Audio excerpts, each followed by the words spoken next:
Bonjour tout le monde, nous allons voir aujourd'hui comment apporter des textures de bois brut, donc des textures avec du fil qui se différencient avec les textures pleines comme on a vu dans la vidéo avant. Je vais aller sur Google Images et je vais taper Douglas Texture Seamless. D'accord, donc texture, pour l'effet texture, pour pas qu'il m'affiche un arbre. Douglas c'est la matière et le seamless, retenez bien ce mot magique. Le seamless c'est le mot-clé dans SketchUp et dans les textures en général pour importer une image, et cette image, si jamais elle se recopie instinctivement sur votre matière, en fait on n'aura pas l'impression que c'est l'image doublée.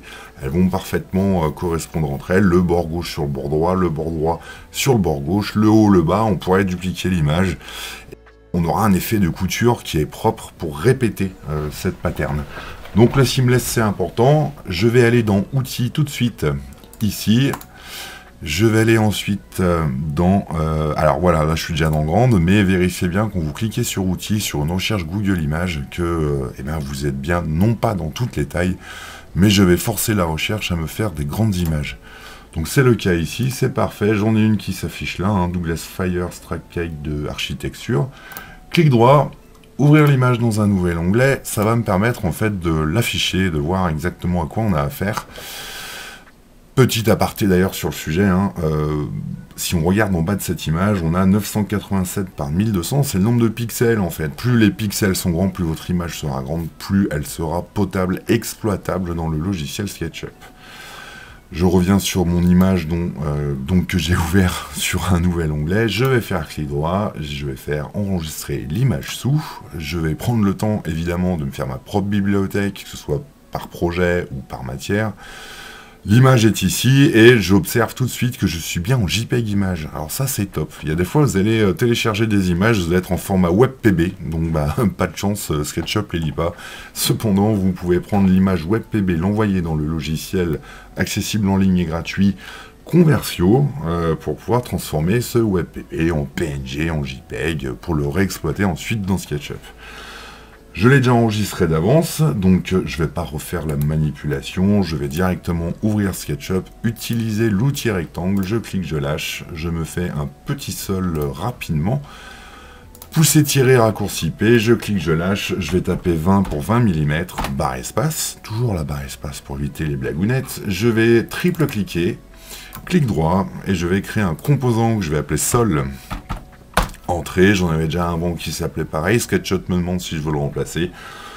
On va dire oui. Maintenant, comment je vais projeter ma texture? Alors, on pourrait passer par l'onglet matière en s'organisant sur des dossiers des arborescences.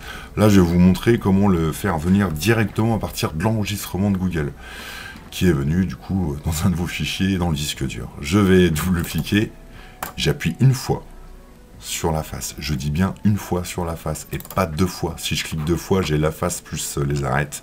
Non, je vais cliquer une fois dessus, comme ça j'ai bien la face sélectionnée. Fichier importé. Je viens choisir mon image ici et attention, je veux bien vérifier ici.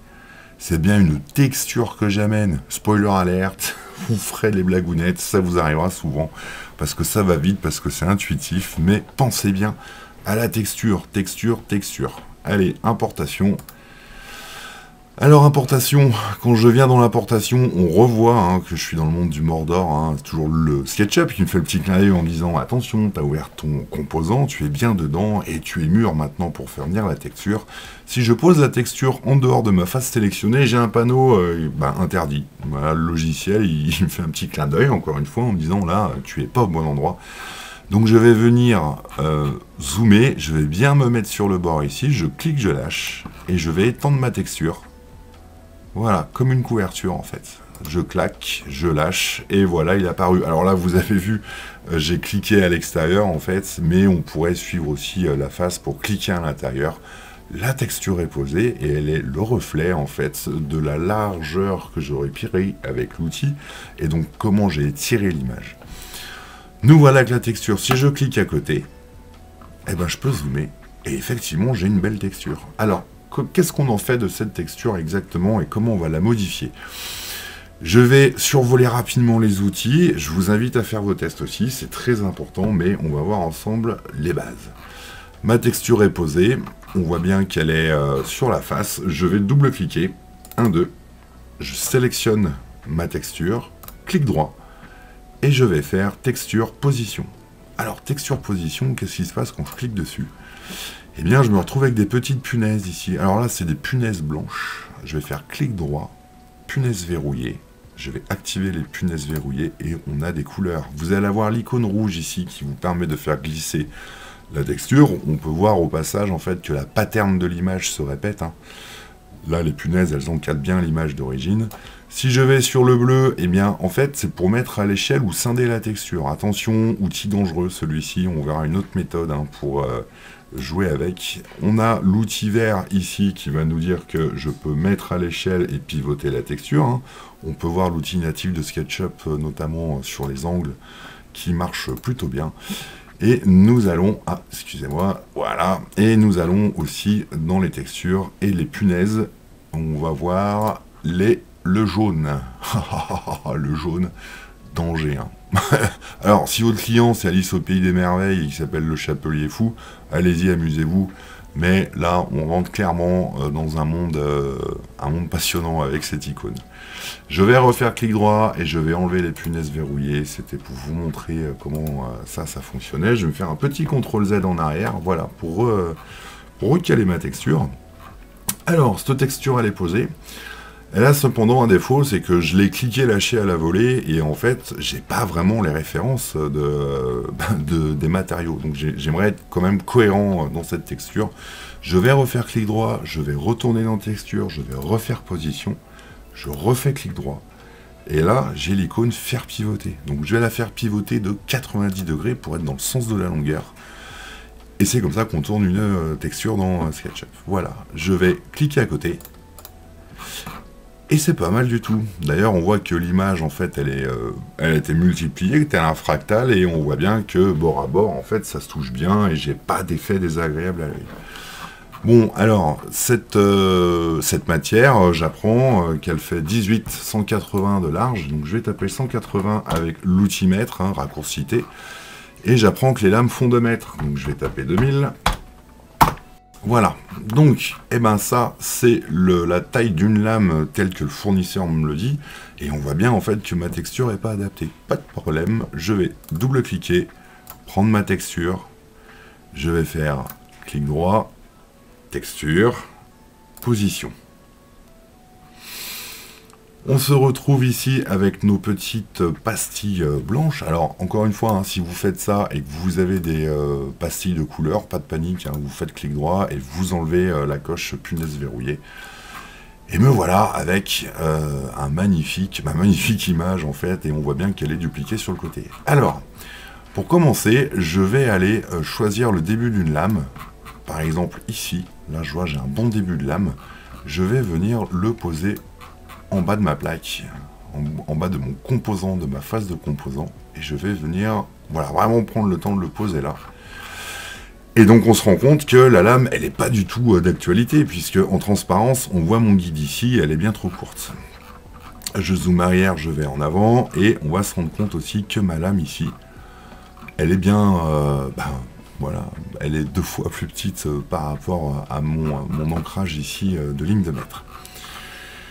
Alors là, on va passer dans une étape super intéressante dans SketchUp. On va retourner sur un des fondamentaux du logiciel, qui est le cliquer-lâcher. Donc, je vais cliquer-lâcher cette punaise, et je vais la mener directement sur le bord ici, au bout de ma lame. Je vais en profiter pour prendre celle-ci, je clique, je lâche, et je viens la poser là. Alors, je la pose ici, et vous pouvez voir en transparence un petit trait bleu, en pointillé, c'est subtil, qui se met, et ça, c'est un indice puissant qui vous dit que vous êtes bien sur la même longueur d'onde entre vos punaises, donc c'est plutôt rassurant. Je clique, je lâche, je zoome arrière, et je vais aller chercher à l'autre bout la même chose. Donc je vais cliquer, lâcher, je vais venir dans la texture, me poser ici, donc là, ça y est, là j'ai les lignes bleues, donc j'ai une petite ligne bleue qui est apparue, ça veut dire que je suis bien en alignement avec cette punaise qui est juste ici. Je vais venir chercher cette punaise, je clique, je lâche, et cette fois-ci, je vais venir la caler ici pour simplement, avec cette punaise, cintrer la texture qui m'intéresse. Alors là, on voit tout de suite la ligne bleue avec sa copine de gauche qui s'aligne. Je vais zoomer. Et en même temps, que je garde cette petite ligne bleue qui est un très fort indice. Voilà, ça y est. Là, j'ai les deux. Donc, j'ai la ligne bleue au niveau horizontal, la ligne bleue au niveau vertical. Je clique, je lâche. Voilà. Alors, qu'est-ce que je viens de faire au final? Je viens de mettre des repères puissants, visuels, autour d'une lame en douglas.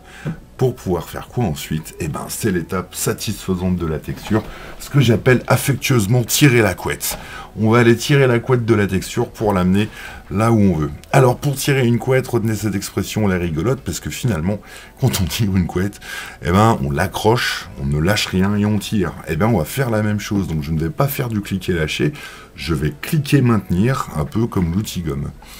Je vais m'approcher ici, je clique, et je pousse la couette, et je me mets sur mon repère. Il repère automatiquement l'intersection de mon outil mètre.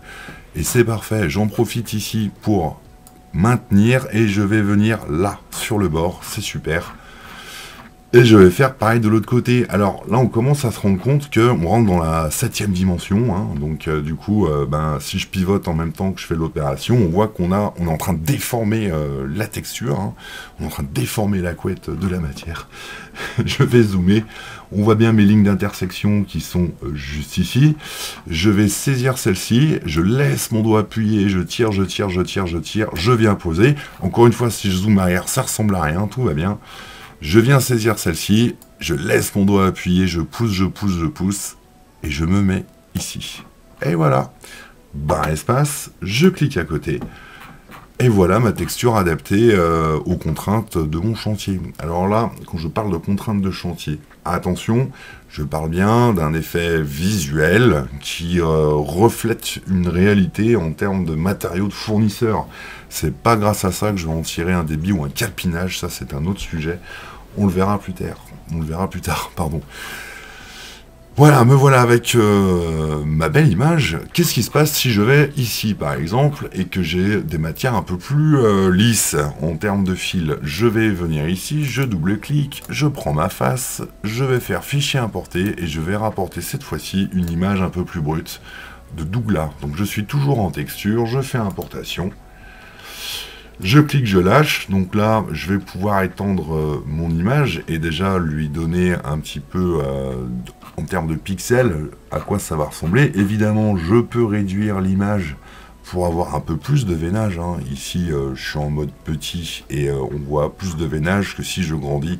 Là je vais cintrer la matière. Je vais me poser comme ceci. Je clique une fois et ça y est. Donc là, encore une fois, on voit bien que la texture ici est seamless. Si je fais clic droit, texture, position, on se rend bien compte que mon image native, elle est entre ces quatre punaises. Et si je vois la duplication de l'image en dessous qui est parfaite à l'œil et qui flatte l'œil, ça veut dire que je suis bien en mode seamless. Retenez-le bien celui-là. Je suis bien en mode seamless, je vais cliquer à côté, je reclique à côté. Je vais faire appel à l'outil B.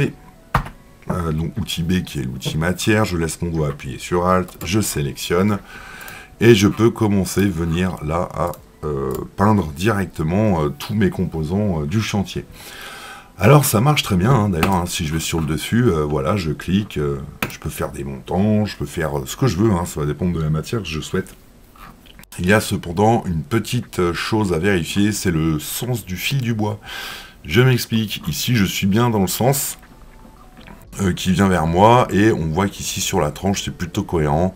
Par contre ici là on voit une dissonance, hein, si vous coupez un morceau de bois brut, ça va pas ressembler à ça.